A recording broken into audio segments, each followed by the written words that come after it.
Vamos a Diga, sí, comenzar. señor. Bueno, pues entonces, esta charla es lleva este título, Conceptos Básicos para la Comprensión de la Biblia. Ahí abajo está la razón por la cual estamos hablando de esto. Fe y razón, dos alas para volar hacia la verdad. Kenneth ya nos explicó magistralmente lo que es el DIR y lo que estamos buscando. Ya no me voy a detener para nada en eso. Entonces, me gustaría empezar leyéndoles este texto que es de este señor que se ve ahí atrás en suavecito, Jordan Peterson. Este es un psicólogo, psiquiatra canadiense que se ha dedicado a ser un influencer en todos lados, ¿verdad? Y ha hecho mucho bien. Él fue cristiano evangélico, protestante, digamos, pero después dejó de practicar su fe. Ahorita no se sabe bien si practica algo o no lo practica, pero yo quería que ustedes leyeran, él ha estudiado mucho la Biblia y quería que leyeran lo que él piensa. Obviamente estamos leyendo a alguien que no piensa que la Biblia es un libro inspirado por Dios, pero a mí me parece que las observaciones que hace son tremendamente profundas, ¿verdad? Y que nos pueden servir mucho también para entender el por qué es que pues, se ha decidido empezar con el tema de la Biblia para ir a fondo. Entonces dice este Jordan Peterson, para bien o para mal, la Biblia constituye el documento fundacional de la civilización occidental. Esto es de los valores occidentales, de la moral occidental y de la concepción occidental del bien y del mal. Es el producto de procesos que escapan completamente a nuestra comprensión. La Biblia es toda una biblioteca compuesta de muchos libros. Esta es la primera idea que a mí me gustaría que quedara en sus mentes. Es una biblioteca, o sea, realmente en vez de decirle la Biblia, deberíamos decir la biblioteca. Cada uno de los cuales fue escrito y editado por muchas personas. Esto también es una realidad, escrito y editado por muchas personas. Es todo un documento fundacional, sigue Peterson, una historia que durante miles de años escribió todo el mundo y nadie, seleccionada, secuenciada y a pesar de todo coherente. Entonces esto es también muy interesante, ¿verdad? Es muy interesante que son miles de años, es como la recopilación de aquí lo pone él como el subconsciente, el inconsciente, el subconsciente colectivo de mucho tiempo. Pero hay coherencia, esto también es muy interesante, ¿verdad? Hay coherencia. La Biblia emergió de lo más profundo de la imaginación colectiva humana, que a su vez constituye el producto de fuerzas inimaginables que operan a lo largo de inmensos períodos. Un estudio detallado y concienzudo del texto puede aportar revelaciones acerca de lo que creemos, de cómo nos comportamos y cómo deberíamos de actuar, imposibles de encontrar de prácticamente ninguna otra forma. Esto es lo que piensa de la Biblia un tipo que no es creyente. O sea, él ha estudiado la Biblia, estoy seguro, más que todos nosotros, los que estamos ahorita escuchando. Y no es creyente porque él encuentra en la Biblia toda un legado de miles de años de conocimiento del hombre. Entonces, es una primera aproximación que a mí me quería compartirles. También este mismo tipo, hablando de la Biblia en este libro de donde saqué la cita que se llama 12 reglas para vivir, dice lo siguiente: quienes escribieron la Biblia, por ejemplo, no eran científicos y no habrían podido serlo si así lo hubieran deseado, puesto que las perspectivas, los métodos y las prácticas de la ciencia no se habían formulado todavía por entonces. Entonces, esto también nos da una pista del porqué de esta charla. Pero la idea de dar esta charla de la Biblia en una hora es que ustedes puedan ver como el hilo conductor que hay detrás de lo que está en la Biblia escrito. Que puedan ver la coherencia que hay detrás de lo que está escrito y cuál es el mensaje principal de lo que ahí está escrito. Por esto mismo que decíamos antes, ¿verdad? Que no vayamos a la Biblia a buscar algo que no es lo que tenemos que buscar ahí, ¿verdad? Como sería pretender una explicación científica con gente que no tiene ni la perspectiva, ni los métodos, ni las prácticas de la ciencia, y así podríamos decir de muchas otras disciplinas académicas. Entonces, la Biblia en una hora. Entonces, la clave, yo espero que hayan leído el documento este que les envié. Era como una introducción, es la introducción al libro que usé de base para preparar la charla. Eh, y ahí hablaban de algunos conceptos importantes y el primero que salía, y es la clave de todo, ¿verdad? El hilo conductor de todo, es el tema de la alianza. O sea, la clave de todo está en la alianza. Bueno, entonces, si uno preguntara por ahí qué es una alianza, pues la respuesta que uno obtendría es que es un contrato o un pacto donde no se intercambian propiedades sino personas. Pues es lo que hace una alianza matrimonial más o menos, ¿verdad? O sea, de alguna forma uno hace un contrato y se intercambian personas, o sea, uno se entrega al otro, el otro se entrega a la otra persona, hay un intercambio. Pero también este concepto también admite otras acepciones, por ejemplo, esta que está en cursiva en su pantalla, que dice, es el medio legal, contrato o pacto para incorporar a alguien a la propia familia. Y este es el concepto que a mí me gustaría que tuviéramos presente en la cabeza, porque este es el hilo conductor de toda la Biblia. O sea, Dios está buscando hacer una alianza con el hombre porque quiere incorporar al hombre a su propia familia. Dios quiere incorporar al hombre a su propia familia. Esta es la revelación cristiana más profunda que hay, que nosotros estamos llamados desde el principio por Dios para ser de su propia familia. Nosotros estamos hechos, diseñados, creados para ser familia de Dios. Obviamente no lo tenemos por naturaleza, pero lo tenemos por la gracia de Dios, o sea, por un don que Dios nos da y por una alianza que Él ha buscado desde siempre. ¿Por qué es importante el concepto de alianza? Fíjense que para comenzar, la Biblia está dividida en dos testamentos. La palabra testamento en inglés se dice covenant, significa alianza. O sea, es una alianza, la antigua alianza y la nueva alianza. Entonces, esto ya nos da la pista clave para entender también qué es lo que se va a narrar en el Antiguo Testamento, qué es lo que se va a narrar en el Nuevo Testamento y cuál es la unión que hay entre los dos.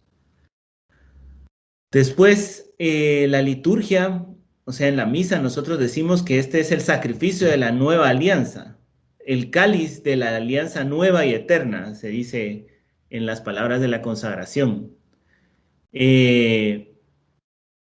Si es una nueva alianza, si se está hablando de la alianza nueva y eterna, significa que hay otras alianzas anteriores que han sido renovadas, digamos, que han sido actualizadas. Entonces también esto nos da una pista de que el Nuevo Testamento es como la plenitud de la alianza y Jesucristo es la plenitud de la alianza, pero ya nos vamos a ir metiendo en eso.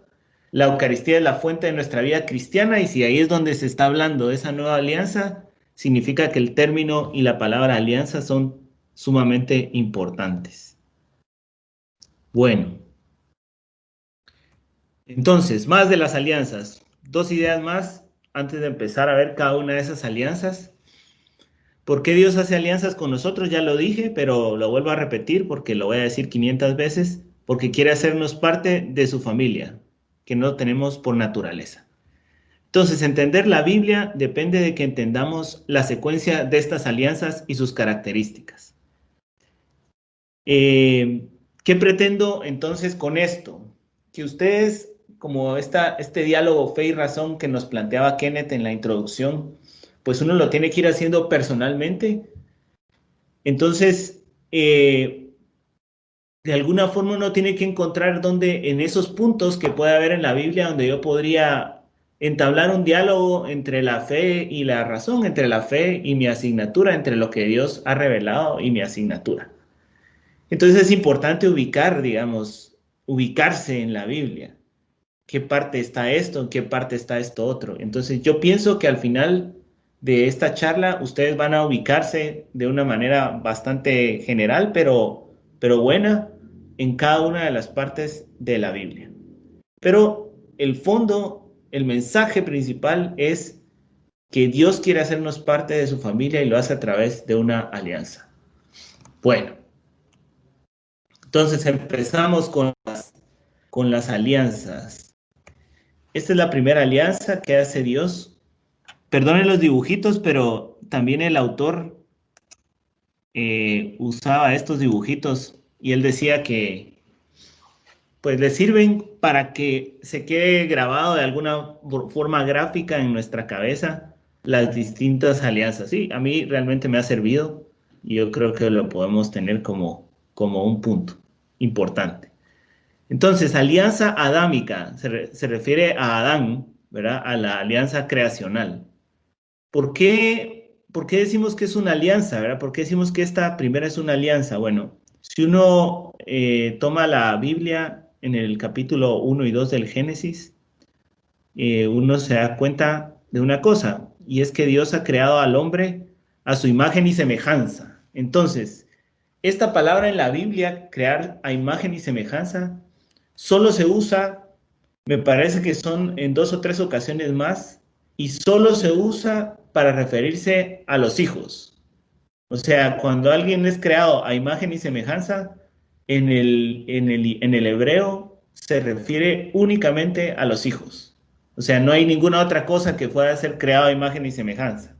Entonces, de entrada, Dios al revelarnos de que nuestra creación ha sido hecho, que nosotros hemos sido hechos a su imagen y semejanza, está estableciendo una relación filial con nosotros. Y por eso es la primera alianza. Punto 1. Desde el principio está clarísimo todo. Esto es lo más importante del Génesis. Todo lo demás van a ver ahorita con lo que les voy a contar, que es reforzar un símbolo que se va a ir repitiendo después. Eso es lo más importante del Génesis. ¿Esto por qué lo digo? Porque si no, podemos pensar que la Biblia nos está contando otra cosa. No nos está contando otra cosa. Nos está contando esto que les acabo de decir. Bueno, entonces, llama la atención también para que lo tengan en cuenta que siempre Dios hace sus alianzas con los hombres en un monte. Entonces, yo no sé si lo sabían, pero al parecer el paraíso estaba en un monte, el monte Edén. Esto lo puede uno deducir de algunos textos que hay en Ezequiel 28:14, ¿verdad? Donde se habla también del árbol de la vida y de un río que fluye del Edén. Este es el río que fluye a partir del Edén, que siempre un río nace en una montaña, ¿verdad? Entonces el río que fluye a partir del Edén es este. Esto va a ser importante, ya les voy a decir por qué, pero ahorita quédense ustedes con ese dato porque el tema del río que fluye del Edén se va a repetir también en la cruz y también se repite en la construcción del templo de Jerusalén. Entonces, estas imágenes son importantísimas, ¿verdad? Entonces, ese río fluye del Edén, aquí está Adán y Eva, en el paraíso se narra, ¿verdad? En Génesis 2:12 que también pues había oro, no sé si ustedes se habían percatado de eso, que también había ángeles, en el Génesis 3:24 se narra eso, y también se dice, aquí no tengo, esa cita no la tengo, ¿verdad? Pero que habían unas joyas, en el Edén está el árbol de la vida, aquí lo pusimos, el árbol del bien y del mal, pero ese mejor no recordarlo mucho. Entonces, el Edén también significa una cosa. Está con esto de las joyas, con esto del oro, significa también un templo, ¿sí? Es el templo donde habita Dios. Entonces, el Edén es donde baja Dios. Ahí dice también en la Biblia, en el Génesis, que Dios bajaba en las tardes a hablar con Adán.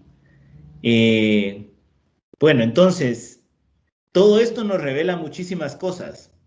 ¿Por qué una alianza? Hay otros datos importantes, muy, muy interesantes, ¿verdad? Que van mostrando que es una alianza que ha hecho Dios. Uno es que, yo no sé si ustedes lo sabían, pero pero para los judíos un contrato debía firmarse por 7 personas. Este es un número importante para los judíos, ¿verdad? El número 7. Un contrato debía firmarse por 7 personas. Dios crea en 7 días. De alguna forma, Él se hace presente un día y otro día, 7 veces. Es una forma simbólica de decir que está firmando un contrato, o un pacto, o una alianza. Punto 1. Punto 2.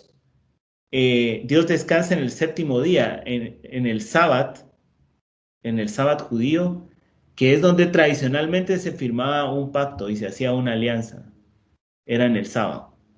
Entonces, esto también nos da muestras de que esta es la primera alianza que hace Dios con los hombres.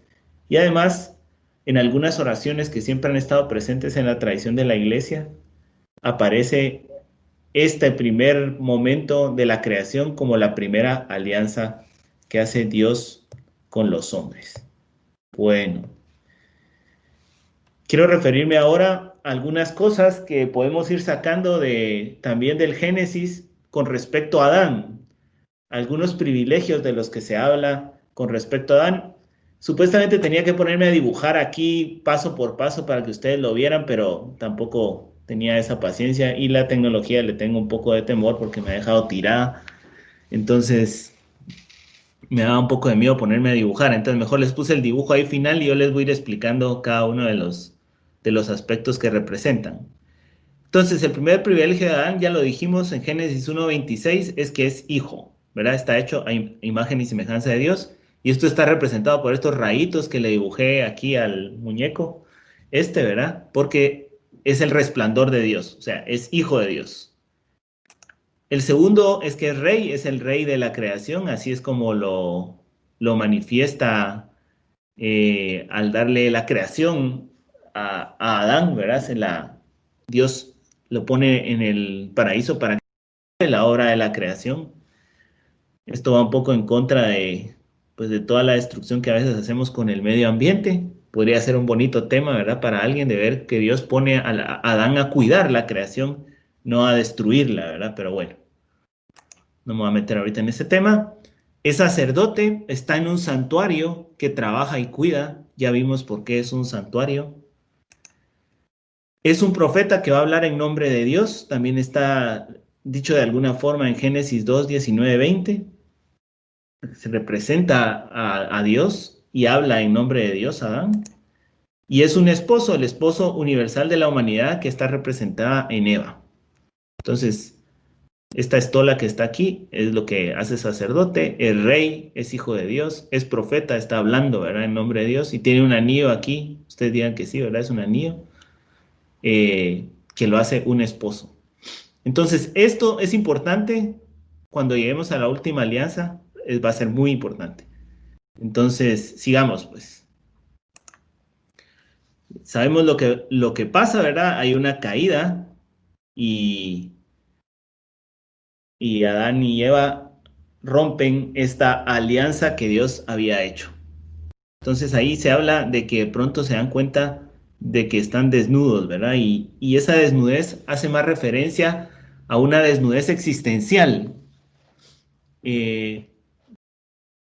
O sea, que de pronto sienten que que han frustrado su existencia. Es lo que uno siente a veces cuando las cosas salen muy mal y uno aparece en otro lado que nunca se había imaginado.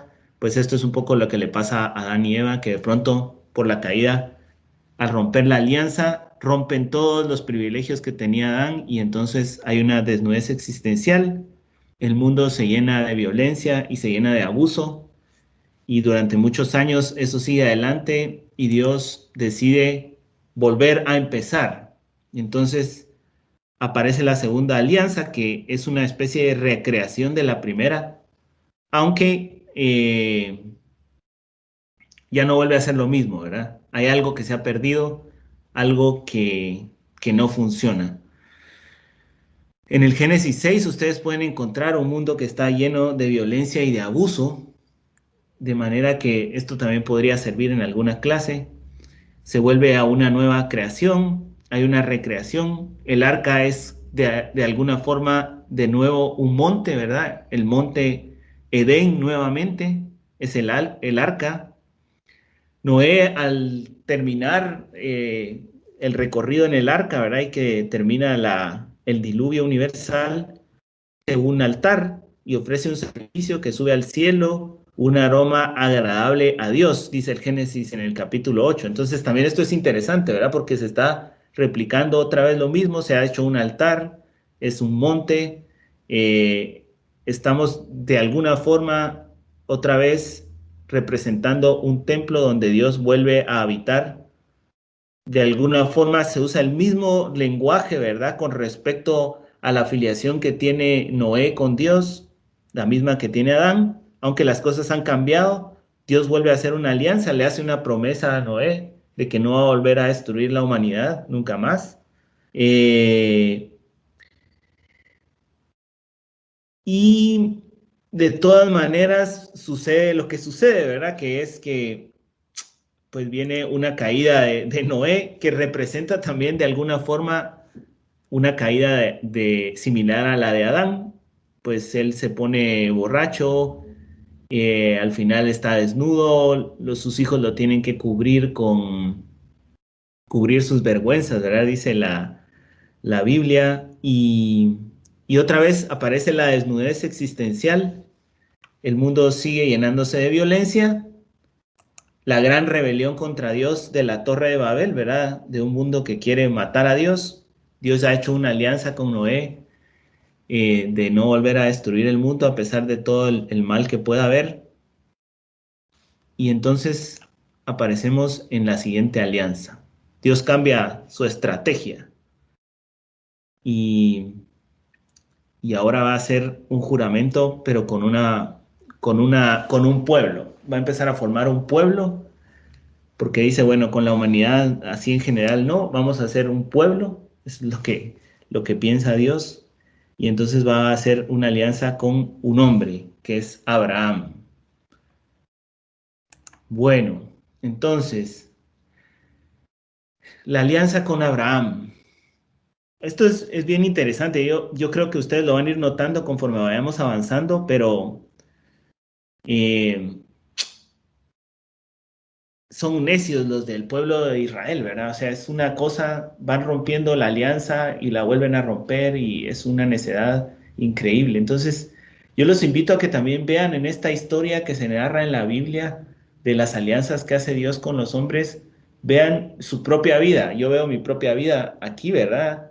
De cómo, pues, a cada rato rompemos esa alianza y Dios nos vuelve a buscar y vuelve a hacer una promesa y vuelve a hacer un sacrificio y vuelve a estar junto a nosotros. O sea, de alguna forma, la historia de la humanidad se repite en cada uno de nosotros, vuelve a surgir en cada uno de nosotros. Esto es un gran misterio, pero se los dejo ahí para que lo vayan pensando.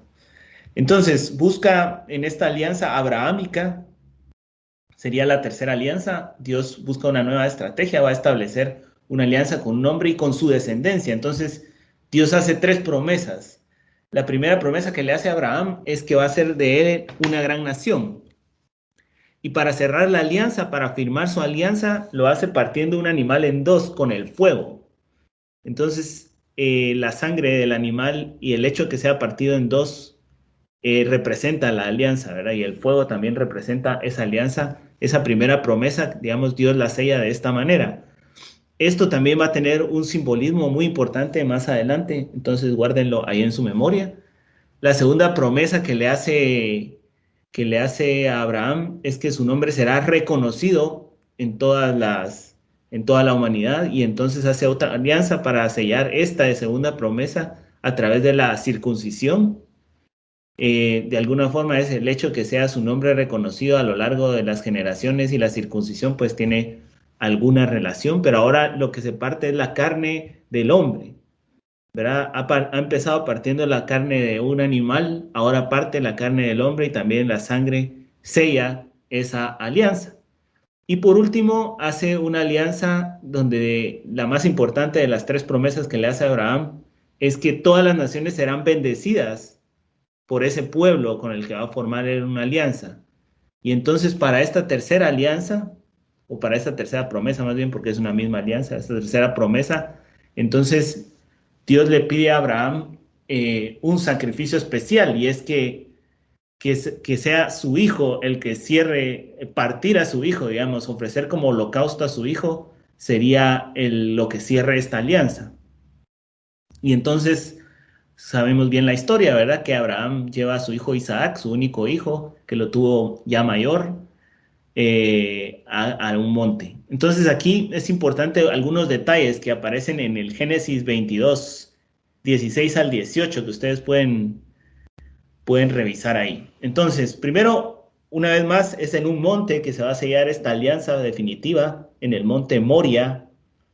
Y entonces Abraham toma a su único hijo. La cosa es que en la Biblia dice que el hijo carga con la leña para su propio sacrificio. Entonces, esto no suena que el hijo tuviera 8 años, ¿verdad? Porque solo llevaría un pedazo de leña. Y tampoco suena que Abraham lo pudiera hacer porque seguramente ya estaba muy mayor y no iba a poder cargar la leña. Entonces, seguramente el hijo no es un niño, sino que es un joven fuerte que sube la leña, ¿verdad? Para su propio sacrificio. Entonces, eso hace referencia a que Isaac lo está haciendo por propia voluntad. Carga con su leño, sube el monte Moria para ser sacrificado por su padre. Entonces, no sé si les suena a esta historia algo parecido, ¿verdad? Pero esta es la historia de Jesucristo.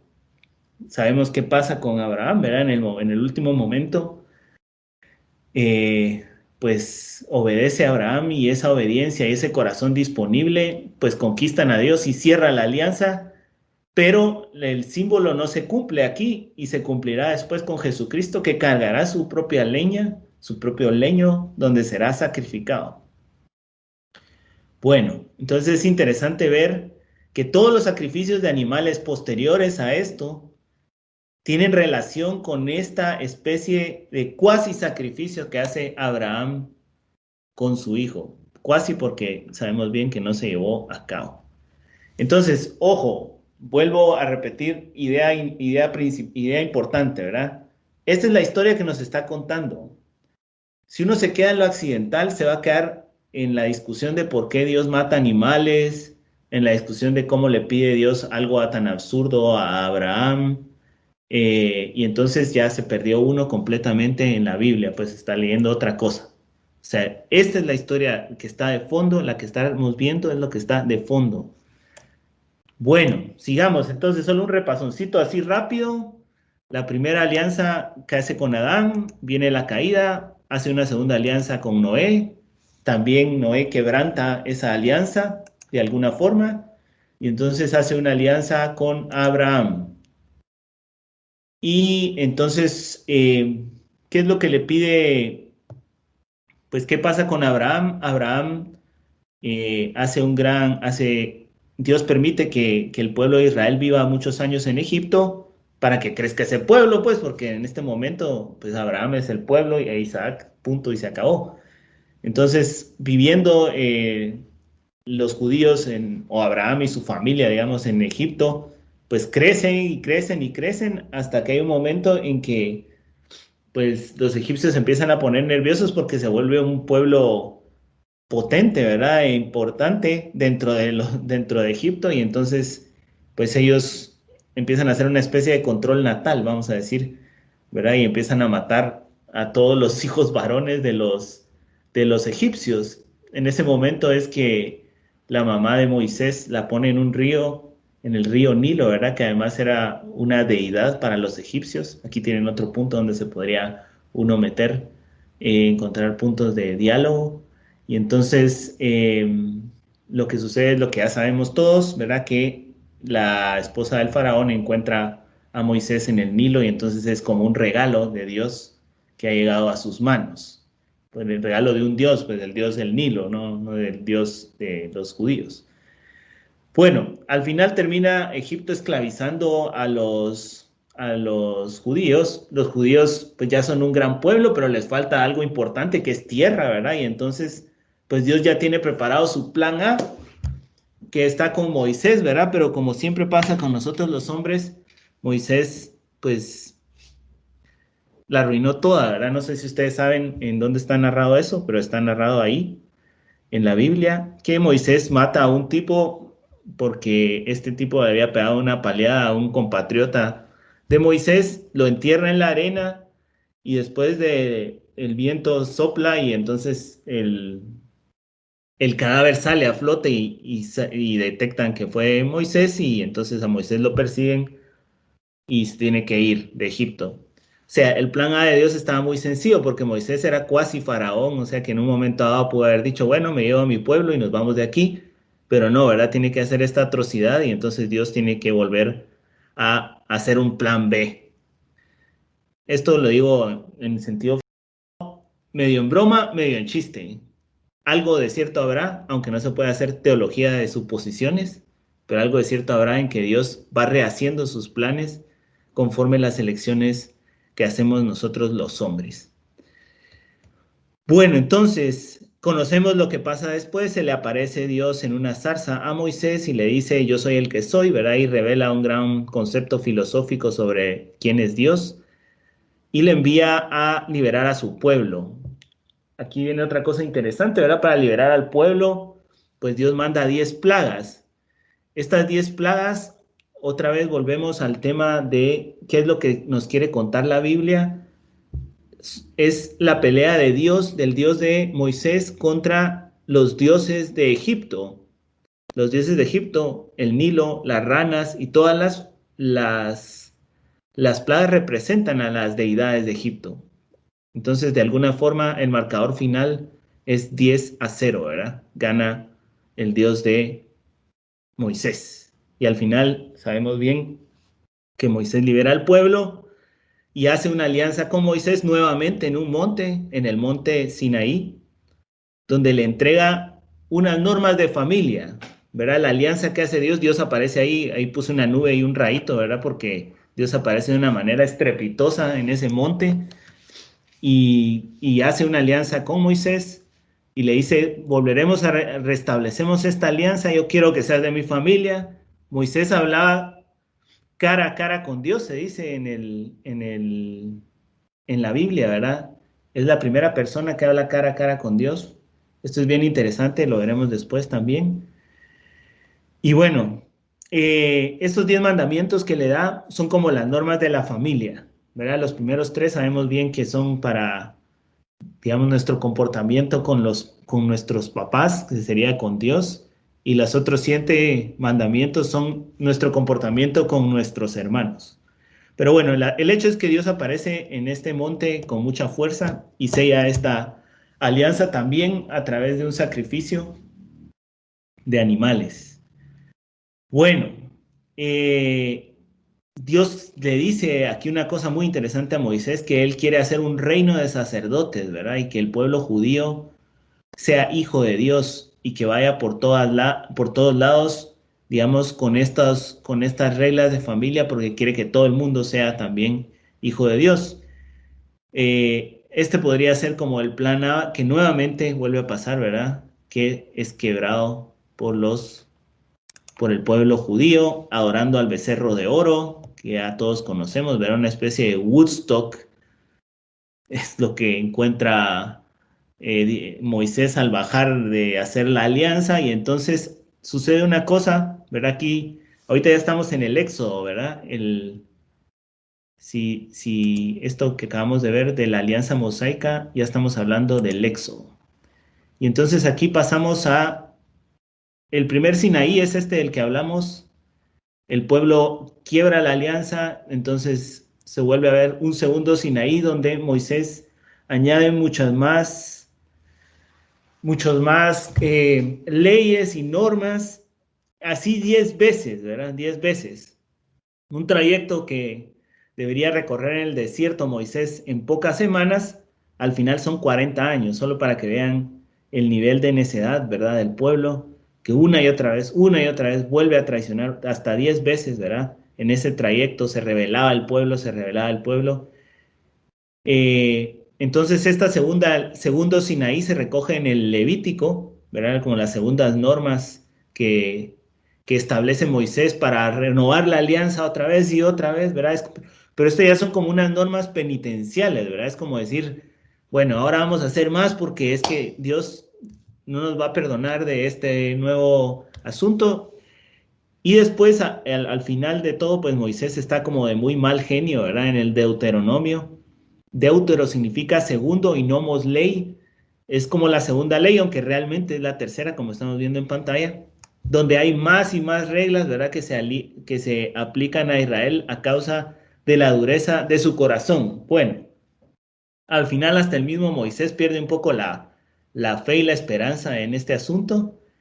Y lo que pasa es que el que entra a la tierra prometida es Josué, el hijo. Entonces es bien interesante, ¿verdad? Porque Josué en hebreo se dice Yeshua. Entonces el que entra al pueblo a la tierra prometida es Yeshua.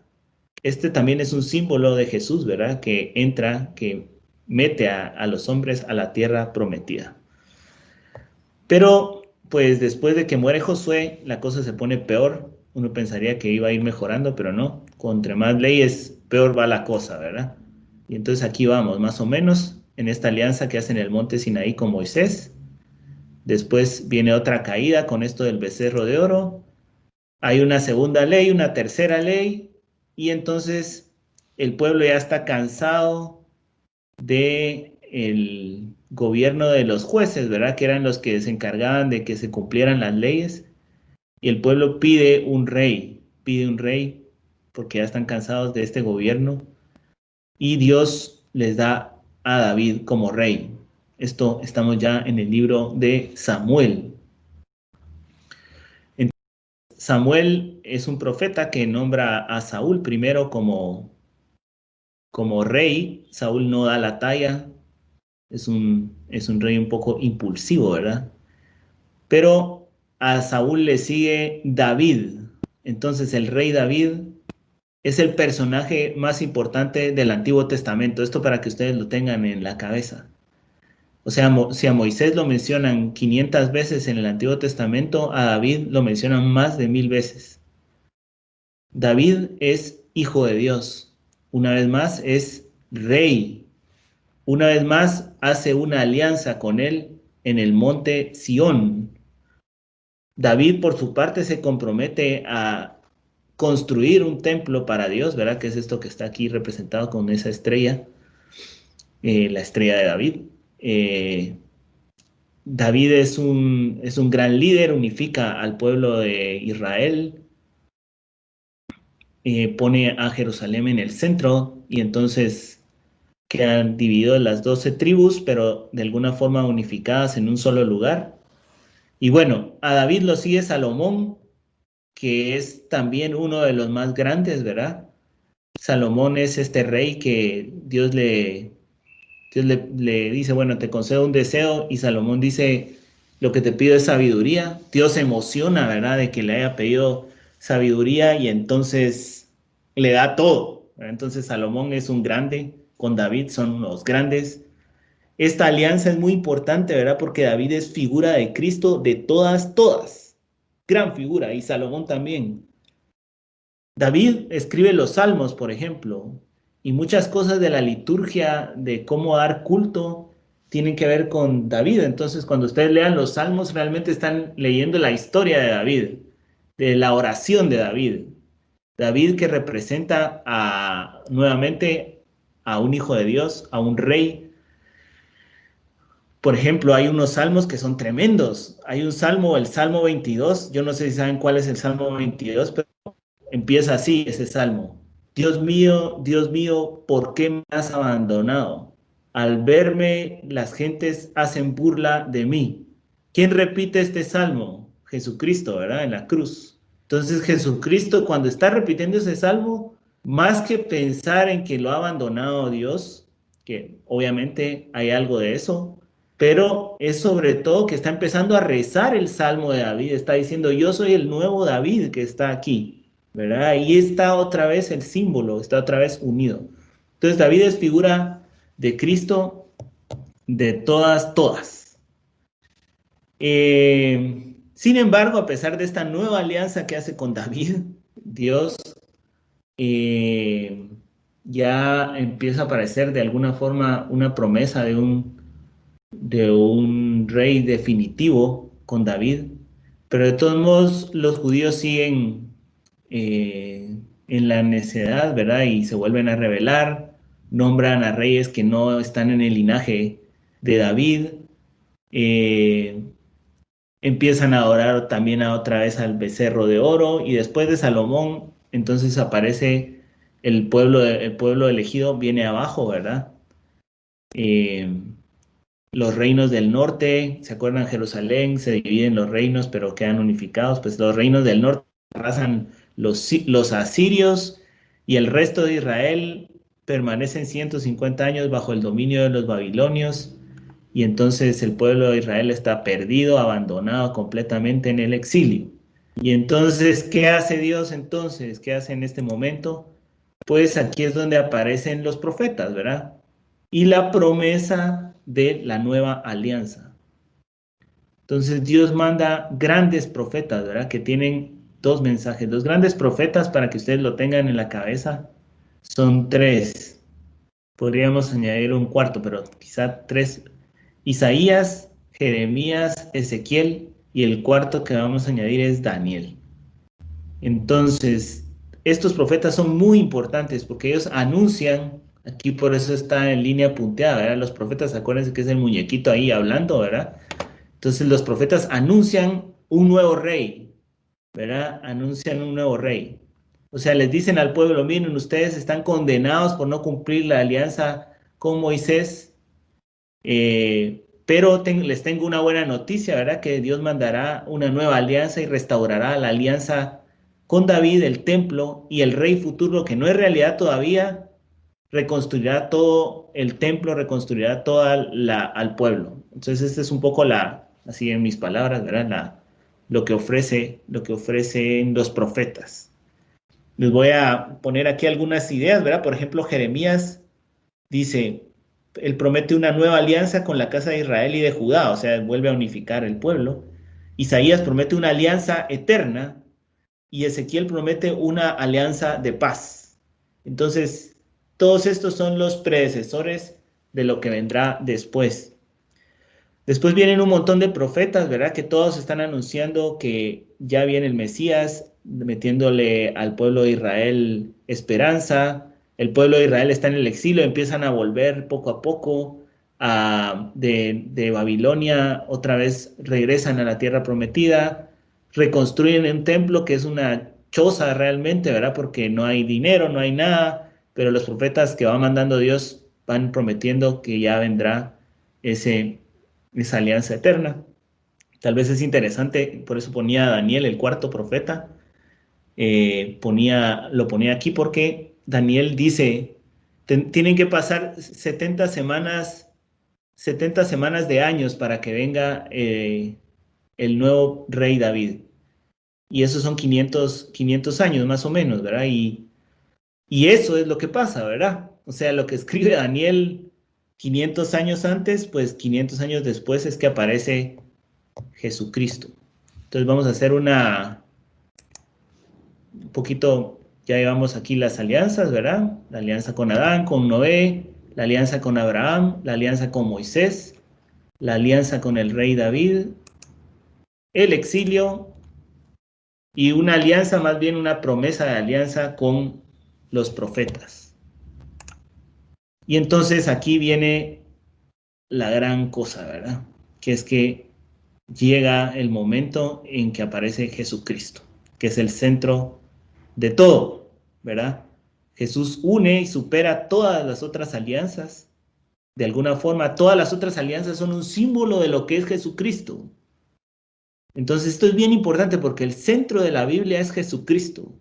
Y toda la explicación que se pueda dar sobre cualquier aspecto en la Biblia tiene que hacerse a la luz de Jesucristo, que es el que viene a cumplir y superar todas las otras alianzas. Jesús es el nuevo Moisés, ¿verdad? Que libera al pueblo, que nos libera a nosotros del pecado y nos mete en la tierra prometida, ¿verdad? Es el pan del cielo también, que ya no está en el monte Sinaí, sino que es en el monte de las bienaventuranzas, donde lo hace. Jesús es el nuevo David. Y esto, ¿por qué es el nuevo David? Por los mismos exorcismos que hace Jesús que se narran en la Biblia, es el nuevo David. es además hijo de David. Muchas veces se habla del hijo de David, el hijo de Abraham, lo dice Jesús muchas veces. Y Jesús es el nuevo Adán. ¿Y por qué el título que pongo aquí es la alianza eucarística? Porque esta es la nueva alianza, la nueva y eterna alianza. Esta es lo mismo que la pasión, o sea, la alianza eucarística es la alianza definitiva, ¿verdad? La que se había estado esperando por 500 años el pueblo de Israel. Y dice, bueno, ahora vamos a empezar desde cero esta nueva alianza, pero este es otro tipo de alianza, esta es una alianza que va a estar escrita en el corazón. Esta es una alianza como muy especial. Ahorita vamos a hablar de esta alianza. Quizás solo contarles un poquito final de la historia del pueblo de Israel, pues después de en esos 500 años, pues hay muchas, pues llegan muchos que son como la esperanza, pero al final no eran, no tenían como no estaban en el linaje adecuado. Incluso el mismo Herodes es visto como un posible Mesías, ¿verdad? Pero no estaba en el linaje adecuado, no encajaban las cosas. Herodes reconstruye el templo de Jerusalén y además lo hace casi mejor que Salomón. Pero Herodes es de la dinastía de Saúl, o sea, no es la dinastía correcta, ¿verdad? Y entonces, pues había algo que no funcionaba hasta que aparece Jesucristo. Bueno, y esa es la alianza eucarística. Aquí les pongo unos pasajes, ¿verdad? De Lucas 22:20. Este cáliz es la nueva alianza en mi sangre que es derramada por vosotros. Eso lo hace Jesús en la última cena, en el monte, en el mismo monte que hizo con Moisés. Ante 12 apóstoles que son las 12 tribus de Israel, representan a las 12 tribus de Israel. O sea, esta es la nueva alianza. Por eso es que todo es simbología de esa nueva alianza. Eh, Ahorita vamos a ver los otros puntos, pero es interesante también que según los conocedores, ¿verdad?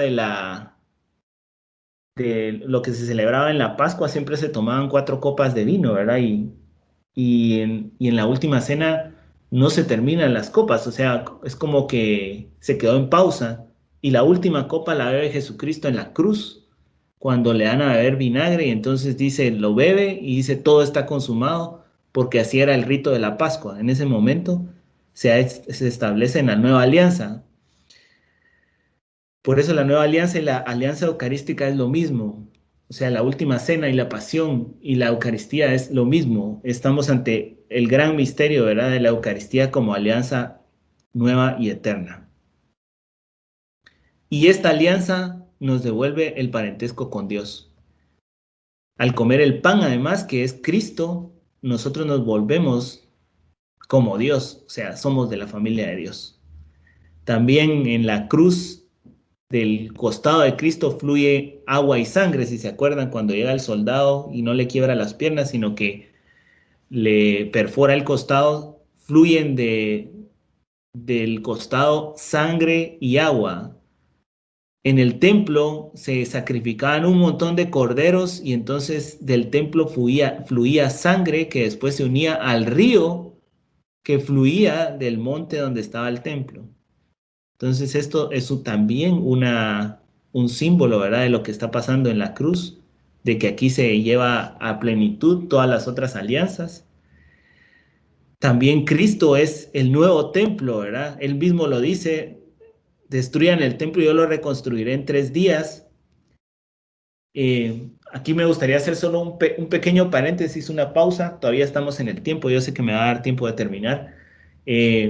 Una pequeña pausa para que ustedes se den cuenta de una cosa bien interesante, ¿verdad? O sea, a Cristo lo matan los judíos, pero no porque los judíos fueran, o los fariseos y todos, cuando pues uno ve la pasión o lo que uno haya pensado, uno siempre piensa que estos tipos eran como unos locos, ¿verdad? Envidiosos de que Jesús hacía milagros y ellos no, pero no es así, o sea, hay un libro que se llama Un rabí habla con Jesús, que lo escribe un rabino, de verdad, en la actualidad, y él se pone en la época de Jesús y va a dialogar con Jesús. Y entonces está en el monte de las bienaventuranzas, escuchando a Jesús y le dice al que tiene a la par en su libro, ¿verdad? Él va narrando como una cosa simbólica, le dice al de la par, mira, o sea, vos te das cuenta que este tipo está diciendo que Él es la Torá es la ley, o sea, Él es Dios. Este tipo se está diciendo que Él es Dios. ¿Vos te das cuenta de eso o no te das cuenta?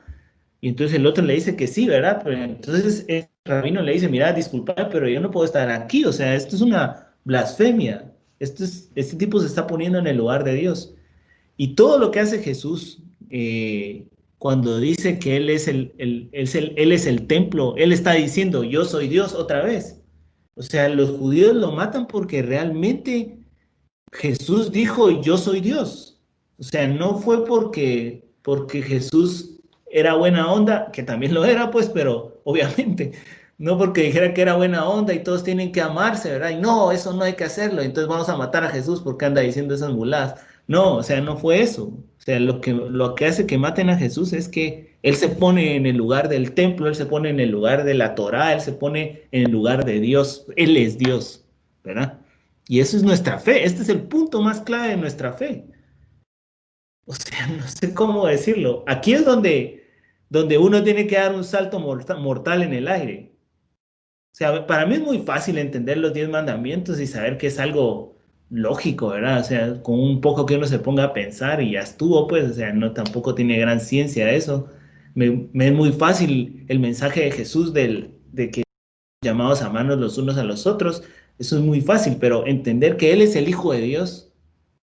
Eso para mí es la gran revelación donde uno tiene que decir o sí o no lo creo. Y entonces ante estas cosas que hemos estado hablando todo este tiempo, uno puede como asustarse, ¿verdad? Jesús hay un momento en que le dice a los judíos, aquí hay alguien que es más que Salomón, o sea, el rey más sabio de toda la tierra, ese es Salomón. Así se describe en la Biblia. El rey más sabio de toda la tierra. Jesús dice, aquí hay alguien que es más que Salomón. Entonces, este es el punto, ¿verdad? Estamos ante el Hijo de Dios. Eso es lo que he querido. Y uno puede decir, pero ¿por qué es que Dios hace esta revelación así tan rara, podríamos decir, para nosotros, ¿verdad? Como no podía haber usado una cosa más normal. Bueno, no sabemos en qué parte de la película estamos todavía, mucha. O sea, esto puede ser el inicio. Ahorita vamos a ver un pequeño detalle, es que Jesucristo dice que el reino de Dios ha llegado ya. O sea, el reino de Dios vino con él. O sea, ya estamos viviendo en el reino de Dios y no puedes decir a la gran vaya tu reino de Dios, ¿verdad? Si aquí solo agarro el periódico muerto diario, ¿verdad? Y digo, este sí que es el reino de Dios. Bueno, la creación también empezó en la oscuridad. No sabemos en qué parte estamos todavía. O sea, el tiempo tiene que correr, el tiempo tiene que seguir. Y nosotros nos vamos a morir. Y no sabemos todavía en qué parte de la película. Ahora, las películas modernas, ¿verdad? Modernas de hace 10 años, pues para mí eso es, te ponen 10 minutos como que te prenden para que agarres toda la película y le entres con todo. Entonces, qué triste es que uno en los primeros 10 minutos diga, la verdad no entiendo nada, qué cosa más rara y se vaya, pues, o sea, mano, está empezando la película. Entonces yo lo que les digo es que está empezando la película. Bueno, de Babel, señores, a Pentecostés, ¿verdad? Porque eso que fluye, esos ríos de agua viva que fluyen del corazón de Cristo, sale agua y sangre. Dios envió el Espíritu de su Hijo a nuestros corazones, por lo que clamamos Abba, Padre. Esto es lo que escribe San Pablo en los Gálatas. O sea, este Espíritu de Jesús es el que se nos da en Pentecostés, de Babel a Pentecostés. Y aquí tienen las 7 alianzas, ¿verdad? Las 7 alianzas por las que nosotros somos llamados hijos de Dios. El itinerario por el que nosotros somos llamados hijos de Dios. Esto es tal vez lo más importante, ¿verdad? Ya lo decíamos, por lo que hemos sido incorporados a la familia de Dios. Es bonito pensar en la Trinidad, en la Santísima Trinidad, como nos la revela Jesucristo, como una familia. Es una familia. O sea, las familias que todos tenemos son un reflejo de lo que es la familia de Dios, que es la Santísima Trinidad. Entonces aquí tienen cada una de las que hemos estudiado en el monte Edén, Ararat, Moria, Sinaí, Sión, en el Calvario. cómo se van llenando, cómo se completan, ¿verdad? Cada una de las alianzas llegan a su plenitud. ¿Quiénes son los mediadores, ¿verdad? Hasta que es Jesús, que de alguna forma es un reflejo. Y en Jesús está el nuevo Adán, hijo de Dios, rey, sacerdote. Esto es bien interesante, lo puse aquí porque me parece súper interesante. Cuando a Jesús le quitan las vestiduras en la cruz, las vestiduras, dice el Evangelio, son sin costura. Así eran las vestiduras de los sacerdotes. Entonces Cristo está diciendo con eso que es sacerdote, profeta que habla en nombre de Dios y esposo porque es esposo de la iglesia que inicia en este momento con Jesús, y que lo que tenemos en el Nuevo Testamento, de los Hechos de los Apóstoles y todas las cartas de San Pablo, no son más que una profundización en ese mensaje de Cristo, en cómo se entendió el mensaje desde el principio. Y esto es muy importante entenderlo, ¿verdad? Porque ahorita si nosotros agarramos las cosas que dijo Jesucristo, podríamos interpretarlas de maneras muy diversas. Entonces siempre hay que ir a ver qué dijeron los primeros cristianos, qué fue lo primero que se entendió, los primeros que estuvieron ahí, qué fue lo que... Porque eso es lo que nos marca la pauta. Eso es a lo que se le llama tradición de la iglesia. Ver lo que dijeron los primeros cristianos. Y quisiera terminar con el último libro de la Biblia, que es un libro increíble, ¿verdad? Que uno no le tiene que tener miedo, hay que entrarle con todo, ¿verdad? Es un poco simbólico, bastante simbólico, pero es interesante. Y el Apocalipsis quizá tiene dos mensajes, me parece a mí, lo que quiere decirnos San Juan ahí. Uno es la descripción de la misa. Muchas de las cosas que hay en la misa están descritas en el Apocalipsis. Los candelabros, el altar, el cordero, etcétera, etcétera, etcétera. No me voy a detener en eso. Y después está escrito también lo que es el antes, el durante y el después de la humanidad. ¿Por qué pongo este dibujo todo extraño ahí? Porque lo que dice el libro, así lo representó este autor, ¿verdad? Un poco raro, pero bueno. En el monte de Jerusalén, de donde emana otra vez el río, descenderá del cielo la nueva Jerusalén en las bodas del Cordero, ¿verdad? Que es Cristo, por eso en las bodas aquí, el corazón, donde será el Edén eterno, ¿verdad? Que nosotros ahorita no podemos comprender, que quizá decimos alarán, el cielo puede ser muy aburrido, pero yo les dejo lo que dice San Juan del cielo: ni ojo vio, ni oído oyó, ni pasó por el pensamiento del hombre lo que Dios tiene preparado para los que le aman. Bueno, señores, espero que no hayan muerto.